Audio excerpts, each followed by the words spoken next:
मैं डॉक्टर महेंद्र सारन, स्वागत है आपका हमारे YouTube channel English literature Guruji DR Saran में। डियर स्टूडेंट, आज हम इस वीडियो में BA थर्ड ईयर के उपन्यास द गाइड के बारे में बातचीत करेंगे जो R.K. नारायण के द्वारा लिखा गया है। तो इस वीडियो को अंत तक जरूर देखें, लाइक और सब्सक्राइब जरूर करें और इसे ज्यादा से ज्यादा शेयर करें। अब हम इस वीडियो को शुरू करते हैं।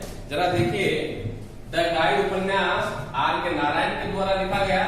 इसे 1958 में लिखा गया और इसकी जो सेटिंग रही नोवेल की वो मालगुडी साउथ इंडिया में कहीं न कहीं रही।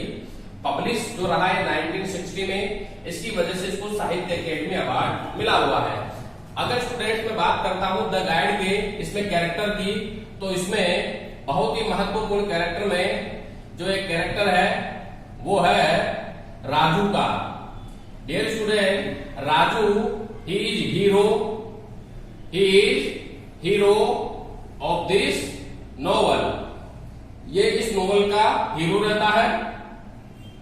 ही इज अ विलेज बॉय, यह एक गांव का लड़का रहता है। His father runs a shop at station, इसके पिताजी स्टेशन पर एक दुकान चलाते हैं जहां पर काम करता है। और ही इज लवर ऑफ रोजी, फिर ये रोजी के प्रेम की भूमिका निभाता है इसमें। और राजू एज ए क्रिमिनल, इसकी परिस्थितियां इसे एक अपराधी बना देती है। और फिर लास्ट में Raju became a Sant, last में राजू एक संत के रूप में सभी के सामने प्रस्तुत होता है।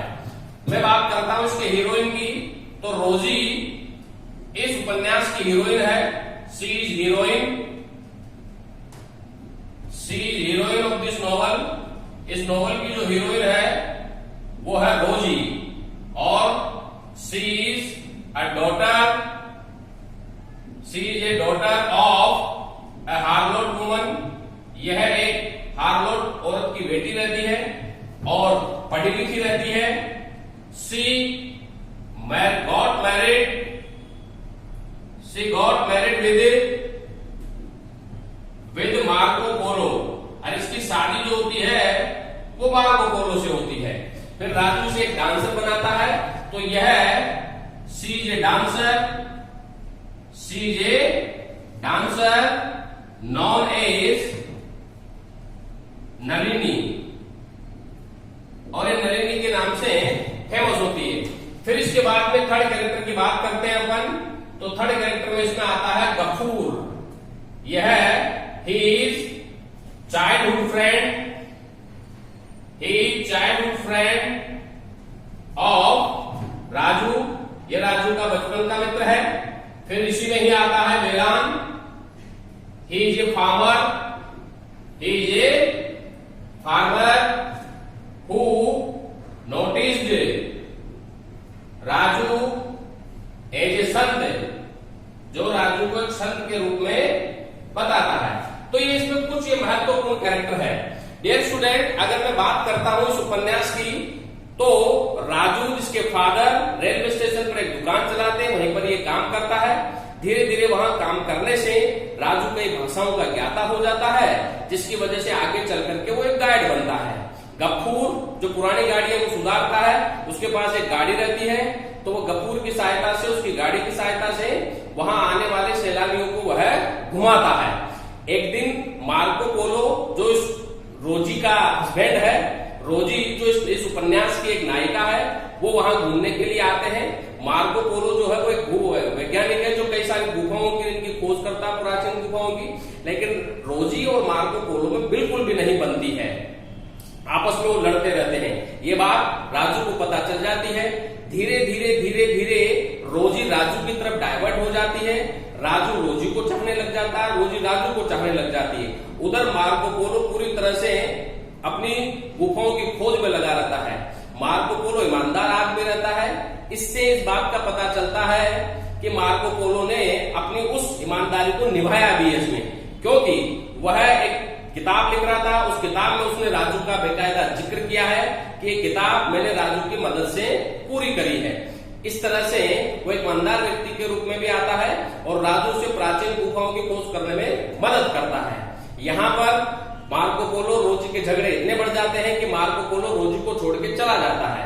रोजी राजू के पास आ जाती है उसके घर पे रहने के लिए और राजू और रोजी वहां अपने घर पे रहते हैं। राजू अपनी माँ को ये बताता है कि रोजी को उसका पति छोड़ के चला गया है, ये पढ़ी लिखी है, कुछ दिन रहेगी फिर चली जाएगी। तो रोजी को राजू की माँ पसंद करने लग जाती है और वो थोड़े दिनों के लिए वहां रह जाती है। राजू उसके डांस प्रैक्टिस का इंतजाम वहीं कर देता है और वो वहीं पर डांस प्रैक्टिस करने लग जाती है। लेकिन धीरे धीरे राजू की माँ को ये बात खटकने लग जाती है तो राजू की माँ अपने भाई को बुलाती है। तो अपने मामा से राजू बहुत डरता है, तो वह राजू को उसका मामा जब आता है तो उसका मामा राजू को फटकारता है, लेकिन राजू रोजी को छोड़ने को तैयार नहीं होता, जिसकी वजह से उसकी माँ घर छोड़ के चली जाती है। राजू और रोजी भी अब शहर में आ जाते हैं। धीरे धीरे राजू रोजी को एक डांसर के रूप में प्रतिष्ठित कर देता है और वो एक नलिनी के रूप से जानी जाती है। अच्छा खासा पैसा आने की वजह से वह शहर में मकान बना लेते हैं और एक मकान में वो अमोद प्रमोद की जिंदगी जीने लगते हैं। धीरे धीरे राजू फिजूल खर्ची हो जाता है, अय्यासबाज हो जाता है, धूम्रपान, शराब, बाजी आदि का शौक, जुआ आदि का शौक पाल लेता है वह। इस तरह से राजू की जिंदगी कटने लगती है। राजू रोजी के डांस प्रोग्राम का मैनेजर बन जाता है, रोजी अपने डांस कार्यक्रम में बिजी रहती है।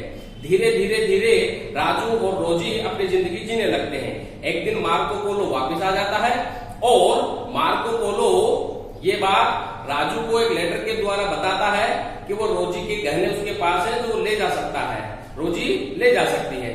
लेकिन राजू उस बात से डर जाता है कि कहीं वो दोनों आपस में न मिल जाए, इसीलिए वह गलत साइन करके उसके वो गहने वहां से ले आता है, जिसकी वजह से वह पकड़ा जाता है और उसे जेल हो जाती है।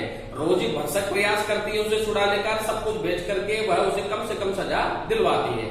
लेकिन यहीं से अब राजू का दूसरा अध्याय शुरू होता है। जेल से निकलने के बाद, क्योंकि उसके अच्छे चाल चलन की वजह से वो जेल से छूट जाता है, तो वो एक मंगल गांव में आ जाता है और वहां पर उसकी मुलाकात होती है वेलान नाम के किसान से। वह उसे एक संत के रूप में समझने लग जाता है, क्योंकि उसकी बहन के शादी का मसला राजू ने सोल्व आउट किया था, तो वो उसे एक संत के रूप में समझने लग जाता है और वो वहीं मंदिर में रहने लग जाता है। गांव में इस बात का प्रचार प्रसार कर देता है कि मंदिर में एक अच्छे संत आए। धीरे धीरे पूरे गांव वाले उसे संत के रूप में जानने लग जाते हैं। एक दिन जब एक साल जब अकाल पड़ जाता है तो सारे गांव वाले आपस में लड़ने लग जाते हैं। तो वेलान उसे खाना देने के लिए नहीं आता, उसका एक पागल भाई है जो राजू को खाना देने आता है। राजू जब उससे ये पूछता है कि वेलान क्यों नहीं आया, तो वो ये कहता है कि आपस में गांव वाले लड़ रहे हैं। तो वो उसके पागल भाई को ये कहता है कि जाके गांव वालों को ये कहो कि अगर वो लड़ना नहीं छोड़ेंगे तो मैं खाना पीना बंद कर दूंगा। वो जाकर के अपने भाई को ये कह देता है कि महाराज ने खाना पीना छोड़ दिया है। सभी गांव वाले मंदिर में आते हैं और वो राजू को समझाते हैं।